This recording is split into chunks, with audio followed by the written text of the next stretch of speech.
আমার মনে হচ্ছে যে ডেইলি রাইট কে আমি কল্পনা করি বিয়ে করার লেগে। আসসালামু আলাইকুম, চলে আসলাম বরাবরের মতন নতুন আরো একটি ভিডিও নিয়ে। আশা করি সবাই ভালো আছেন, আমি আলহামদুলিল্লাহ ভালো আছি। আজকে রান্না বান্না থেকে শুরু করতেছি আমার ভিডিওটি।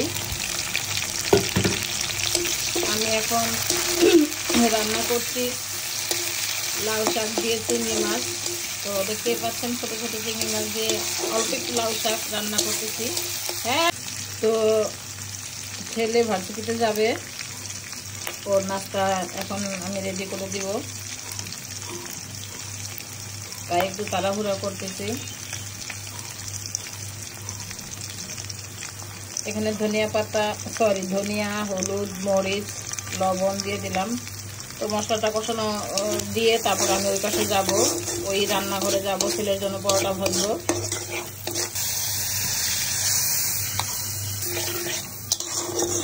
তো এখানে চিংড়ি মাছের যে মাথাগুলি ছিল সেগুলো আমি ব্লেন্ড করে পানিটা নিয়ে দিয়ে দিলাম। তো এইভাবে আমার আম্মা রান্না করতে আমি দেখতাম, তাই আজকে আমিও দিলাম, একটু ভাবলাম দেখিয়ে দিয়ে দেখি।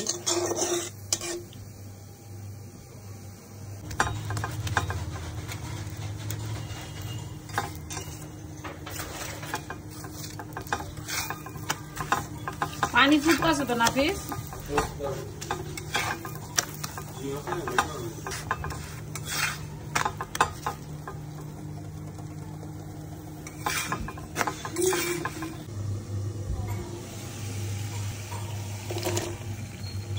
ছেলের নাস্তা দিয়ে আসলাম, ওই পাশে ছেলে নাস্তা করতেছে।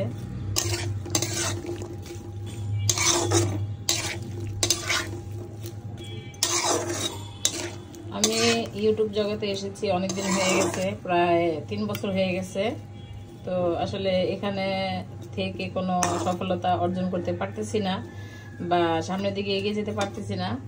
তো জানি না আসলে কি বলে কবে পারবো। তো পারতেছি না বলে হয়তো বা মনটা ভেঙে যাচ্ছে, ভালো লাগে না কন্টিনিউ কাজ করতে। তারপরেও করতেছি, একটা মায়ায় পড়ে গেছি। আর এখানে এসে অনেক ভালোবাসা পেয়েছি অনেক আপুদের ভাইয়াদের কাছ থেকে। প্লাস একটা ছেলে আছে, নাম হলো নাজমুল লাইফস্টাইল। ও প্রথম থেকে এখনো পর্যন্ত আমাকে অনেক সাপোর্ট করছে, সে কন্টিনিউ আমার সাথে, মানে আমার ভিডিও দেখে, আমি ওর ভিডিও দেখি। মাঝে মধ্যে ওর সাথে আমি লাইভে আসলে ওর সাথে কথা হয়। ও আমাকে খুব উৎসাহ দেয় যে আন্টি তুমি ছাইরো না, আন্টি বলে ডাকে আমাকে। মানে ওর এত ভালোবাসা, আমাকে সাপোর্ট দিচ্ছে। তো আমি ওকে বলছি যে আমি ছাইরা দিব, বলছে না তুমি ছাইরো না। তো এই আর কি, এরকম যারা আমাকে এত ভালোবাসে তাদের ভালোবাসার জন্য হয়তো বা আমি এখনো পর্যন্ত এই প্ল্যাটফর্মে আছি, যেতে চাই না আর কি, ছাড়তে চাই না। যাই হোক, সফলতা আসুক বা না আসুক তাতে আমার কোনো দুঃখ নাই, আফসোস নাই। যদি ভাগ্যে থাকে কখনো হয়তো বা সফলতা আসবে। সবাই তো পরীক্ষায় পাস হয় না, তাই না? তো ফেল কেউ হয়, যেমন আমি ফেল হয়ে গেছি, এই আর কি। যাই হোক, জীবনে ফেল তো মানে কি বলে, সবাই তো আর পাস হয় না, কারো না কারো ফেল হইতে হয়। আমি একজন ফেলার। কি আর বলবো, আসলে বলার কিছু নাই, বকবক করতেছি। তো গত 2 দিন আগে আমি 1 কেজি কাঁচামরিচ এনেছিলাম।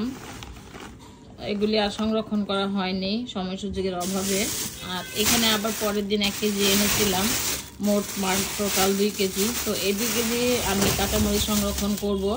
তো এগুলি বেশি ভালো, বেশি সবুজ। আর ওইগুলি ছিল একটু লাল লাল, এই যে লাল লালগুলি আমি আলাদা করেছি। এটা আমি ধুয়ে রেখেছি, তো ধুয়ে শুকিয়ে রেখেছি। এটা আমি ডিপ ফ্রিজে এইভাবে আমি কাঁচামরিচগুলি সংরক্ষণ করব। এই কাঁচামরিচ মানে লালটা আমার ছেলে অনেক সময় ফ্রাইড রাইস, যখন রাইস টাইপের কিছু করে তখন ও এটা দিয়ে থাকে, তার জন্য এটা আমি আলাদা করে রেখেছি।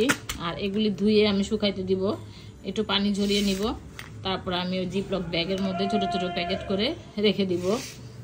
তো আর সাথে এনেছিলাম মটরশুঁটি, এগুলি বেছে রেখেছি, কিন্তু এগুলি একটু কেমন কেমন জানি হয়ে যাচ্ছে। তো এগুলি আর রাখবো না, এগুলি আমরা খেয়ে ফেলবো, কোনো কিছু দিয়ে রান্না করে খেয়ে ফেলবো। যাই হোক, কাঁচামরিচ আমি কিভাবে সংরক্ষণ করি সেটা আপনাদের সাথে শেয়ার করব। তো এগুলি আমি ধুয়ে শুকিয়ে নিব আর কুচি কুচি করে কেটে নিব। দেখতেছি কে যেন আসছে, পরে আবার আপনাদের সাথে আসতেছি। তলা বাড়ি তোর, 15 তলা বাড়ি তোর, এই ড্রাইভার তোর, এই কাজের বুয়া তোর, চোখ তুই কোটে যাবে এলো তোর টাকা জমা।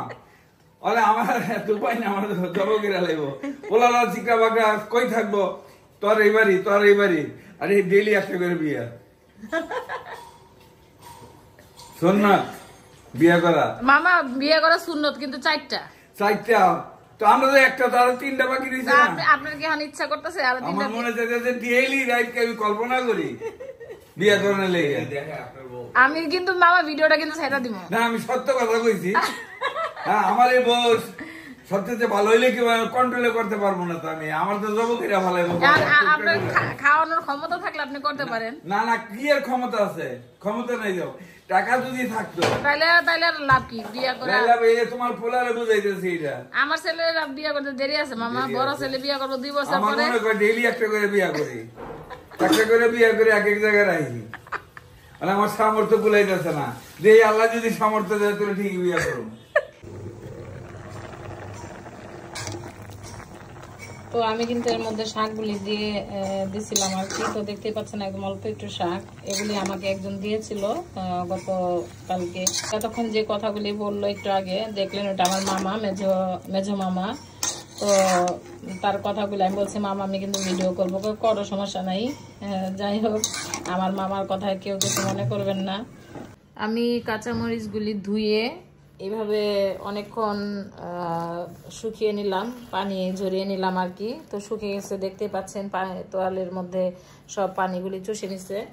তো এগুলি এখন আমি জিপলক ব্যাগের মধ্যে, যে এখানে জিপলক ব্যাগ আছে, এই ব্যাগগুলির মধ্যে আমি কয়েকটা ভরে ডিপ ফ্রিজে রাখবো আর কি। আর কিছু কাঁচামরিচ আমি একটু কি বলে কুচি করে নিব আর কি। তো যাদের কাছে জিপলক ব্যাগ নেই তারা ভাববেন যে আমরা কিভাবে রাখবো। তো আপনারা এইভাবে পলিথিনে ভরে রেখে দিতে পারেন। এই যে এইভাবে পেঁচিয়ে সুন্দর মতো এইভাবে পলিথিনে ভরে রেখে দিতে পারেন। আর পলিথিনে রাখলে জায়গাটা একটু কম লাগে। আর এগুলি আমি একটু কুচি করে নিব। কিভাবে কুচি করতেছি, আমার একটা মেশিন আছে, সেটা দিয়ে কুচি করব। তো আপনাদেরকে দেখাচ্ছি। আর এগুলি আমি যেভাবে ডিপ ফ্রিজে রেখে দেবো আর কি। তো আমি এখন এই কুচি করা দেখাচ্ছি আপনাদেরকে। তো এই ব্লেন্ডারটার মধ্যে আমি দিয়ে কুচি করে নিব কাঁচামরিচগুলি।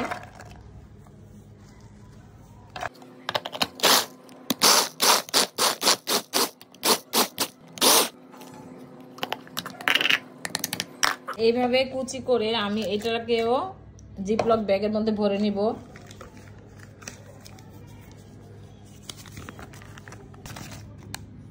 তো এইভাবে আমি দেখতে পাচ্ছেন কুচি হয়েছে। এগুলি আমার রোজার মধ্যে, পেঁয়াজের মধ্যে লাগবে। তো আপনারা চাইলে হাতে ছুরি দিয়ে অথবা বটি দিয়ে কুচি কুচি করে নিতে পারেন।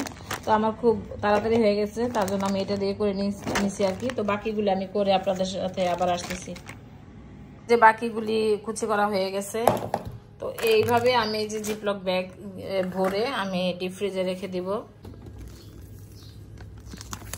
তো এই তো ফ্রিজে চলে আসছি আমি।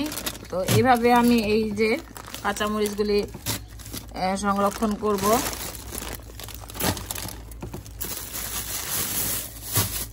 যেহেতু কাঁচামরিচের দাম অনেকটাই সস্তা।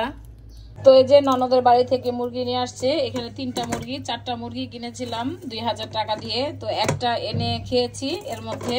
আর এই 3টা মুরগি গতকালকে জবাই করে ফ্রিজে রেখে দিয়েছিল, এটা আজকে রান্না করে ফেলবো। তো আমার আজকের এই ভিডিওটি আপনাদের কাছে কেমন লেগেছে কমেন্ট করে জানাবেন। সবাই ভালো থাকবেন, সুস্থ থাকবেন, আমার জন্য দোয়া করবেন। আর আমার ভিডিওগুলি এখন কেমন লাগতেছে অবশ্যই কিন্তু কমেন্ট করে জানাবেন। আসলে আমি সবার মতো এত সুন্দর করে কথাও বলতে পারি না, সুন্দর করে গুছিয়ে কাজও করতে পারি না। তো সবার মতো সবার কাজ কর্ম কথা একরকম হবে না। তো যাই হোক, আমি আমার মতো করে করছি। আশা করি কমেন্ট করে জানাবেন, ভালো লাগলেও জানাবেন, খারাপ লাগলেও জানাবেন। খারাপ লাগলে যদি বলেন আমি কিন্তু কষ্ট পাবো না, হয়তোবা আমি আরো ভালো করে কাজ করার বা ভালো করে কথা বলার উৎসাহ পাবো। তাই বলছি, সত্যিটাই বলবেন সবাই। আজকের মতো বিদায় নিচ্ছি, সবাই অনেক ভালো থাকবেন। আল্লাহ হাফেজ, আসসালামু আলাইকুম।